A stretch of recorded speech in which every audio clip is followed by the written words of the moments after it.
प्रणाम, मैं हर्षिता पांडे श्री अयोध्या धाम से। आज मैं आप सभी के समक्ष नवरात्रि के शुभ अवसर पर माता रानी का एक भजन प्रस्तुत कर रही हूँ। आशा करती हूँ कि आप सभी को भजन अच्छा लगे।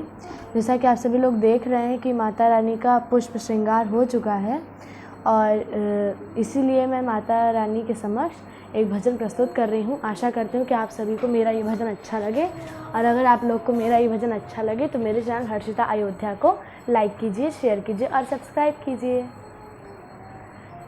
दिल तुमसे लगा लगा मेरी माँ, दिल तुमसे लगा लगा मेरी माँ, मुझे ऐसी बजरिया